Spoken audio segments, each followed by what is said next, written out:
There was a car that people were genuinely afraid of. Not because it was too fast, not because it was badly built, but because it had a habit of spinning drivers off the road who thought they were better than they actually were. It earned nicknames. It earned warnings. Entire forums exist to this day, dedicated to explaining how not to crash one. And here's the part that makes no sense at all. It wasn't a supercar. It wasn't Italian. It wasn't expensive or exotic or rare. It was a Toyota, the most sensible car company in the world. The people who build machines that start every morning for 20 years and never surprise you. And somehow, in the middle of all that common sense, they built a small, light, mid-engine sports car, the same layout used by Ferrari and Lotus, and sold it for the price of an ordinary hatchback to anyone, with no warning label. They put a supercar's soul into a normal person's budget, and in doing so, they created something that has completely disappeared from the world today. A car that didn't protect you from yourself. A car that asked you a question every single time you turned the wheel.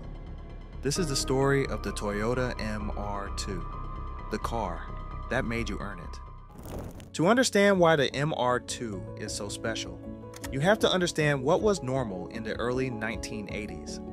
If you wanted an affordable, fun car, you got a small hatchback with the engine at the front, driving the front wheels. Cheap to build, safe to drive, predictable. That was the formula, and everybody followed it. And if you wanted something truly special, something with the engine mounted in the middle of the car, right behind your shoulders, you needed to be rich. Mid-engine cars were the preserve of Ferrari, of Lamborghini, of Lotus. Exotic machines with exotic prices. That's just how the world worked. So why does putting the engine in the middle matter so much? Because it changes everything about how a car moves. With the weight concentrated in the center, right around the driver, the car pivots and turns with a speed and precision that a front-engine car simply cannot match. It feels alive. It responds to your hands before you finished asking. It is, without question, the best layout for pure driving. But it comes with a price. And the price is that when a mid-engine car finally does let go, it lets go fast. And then, in 1984, Toyota did the unthinkable. They took that exotic, difficult, expensive layout, and they built it for everyone. The MR2, small, sharp, angular, almost impossibly light. Inside it went a screaming little four-cylinder engine, the 4AGE, the same legendary unit that lived in the AE86, a car we've talked about on this channel before. It wasn't powerful. It didn't need to be. It weighed almost nothing, and it turned like a thought. Suddenly, a young person with an ordinary job could buy the driving experience of a supercar. By 1989, the world had changed. The angular 80s gave way to the smooth, curved 90s, and the second generation MR2 arrived looking like nothing Toyota had ever built. Low, wide, beautiful. People took one look at it and started calling it the same thing everywhere in the world. The poor man's Ferrari. And it was meant as a compliment mostly, because that's genuinely what it looked like. A scaled down Italian exotic, parked outside an ordinary house, on an ordinary street, belonging to somebody with an ordinary salary. It was bigger, heavier, and far more powerful than the first one. In turbocharged form, it was seriously, properly quick. And that is where the legend gets complicated. Because that pure mid-engine layout, combined with a short wheelbase and a sudden rush of turbocharged power, produced a car that demanded absolute respect. Lift off the throttle halfway through a fast corner, the instinctive thing to do when you're frightened, and the rear of the car would step out, quickly, faster than most drivers could catch. And here's what makes this so human. The people buying this car were not professional drivers. They were enthusiasts, young people, ordinary drivers who had spent their whole lives in safe, predictable front-wheel drive cars. And now they had a machine with the reflexes of an exotic, and none of the electronic safety nets we take for granted today. Some of them found out the hard way. Toyota knew. Over the years of that generation, they quietly revised the suspension, again and again, softening the car's edges, making it more forgiving, trying to protect drivers from that one sudden moment. The later versions are noticeably friendlier than the early ones, but they never took away what made it thrilling. They just gave you a slightly bigger margin before it asked you the question. Now, you might be listening to all of this and wondering why anybody would want a car like that. Why choose something that could bite you when you could buy something safe and easy and forgiving instead? And the answer to that question is the entire reason this car is loved.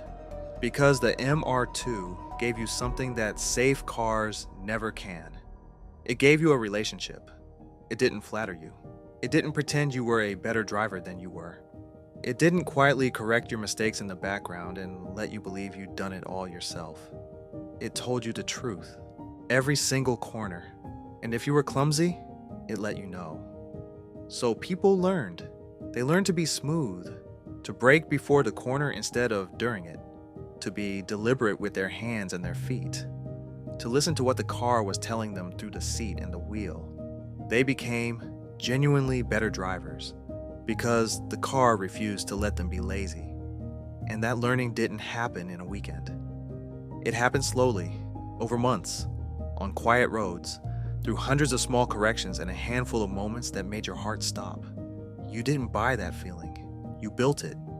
And once you understood it, once you'd earned it, the MR2 gave you something that almost nothing else on the road could match. That perfect, weightless, mid-engine precision. A car that felt like an extension of your own body. That's why the people who love these cars love them so fiercely. It isn't just nostalgia. It's the memory of having been trusted with something serious and having risen to it. The MR2 didn't make you feel like a great driver. It made you become one. And there is a world of difference between those two things. In 1999, the third and final generation arrived, and Toyota went back to first principles. They stripped away the weight. They stripped away the turbo. They took the roof off entirely and built a tiny, light, simple roadster. A pure driver's car in an age that was already starting to lose interest in such things. It was brilliant, honest, delicate, and almost nobody noticed because the world was moving on. Buyers wanted space and height and comfort. They wanted SUVs. Safety regulations grew stricter and heavier. Emissions rules tightened, and the small, light, impractical driver-focused sports car, the entire species, began to quietly go extinct. In 2007, Toyota built the last MR2. Now think carefully about what that actually means. Today, you can buy a cheap sports car. You can buy an expensive mid-engine car, but you cannot walk into a showroom and buy an affordable mid-engine sports car. That combination, the layout of a supercar at the price of an ordinary car, does not exist anymore. Not from Toyota, not from anyone, and it probably never will again. The economics don't work. The regulations don't allow it. The buyers have moved on. What Toyota did in 1984 wasn't just unusual. Looking back now, it looks almost like a mistake. A beautiful, generous mistake that a modern car company would never be allowed to make. So what does the MR2 leave us with? Something that I think is worth sitting with for a moment. We live in a time when almost everything is designed so that we cannot fail. Modern cars are extraordinary. They are faster, safer, and more capable than anything from the 90s. They correct your steering, manage your traction, brake for you, and quietly clean up every mistake before you even know you've made one. They are better in almost every measurable way, but they don't ask anything of you. And something is lost when a machine stops asking anything of you. Because the things we treasure most in life are almost never the things that came easily. They're the ones that demanded something from us. That required patience and attention and a willingness to be humbled before we got good at them. Think of anything you're genuinely proud of. An instrument, a language, a craft. None of it arrived finished. All of it started with being bad at something and choosing to continue anyway. We don't love what's handed to us. We love what we had to earn. That was the gift hidden inside this strange little Toyota. It handed an ordinary person a machine that was genuinely serious, and it trusted them to rise to it. It didn't ask if you were rich. It didn't ask what you did for a living. It only ever asked one question: are you willing to learn? And for everyone who answered yes, it gave back something they would carry for the rest of their lives. So let me ask you something. What's the car that taught you something? Not the fastest one you've driven, not the most expensive, the one that made you better, the one you had to learn. Tell me in the comments.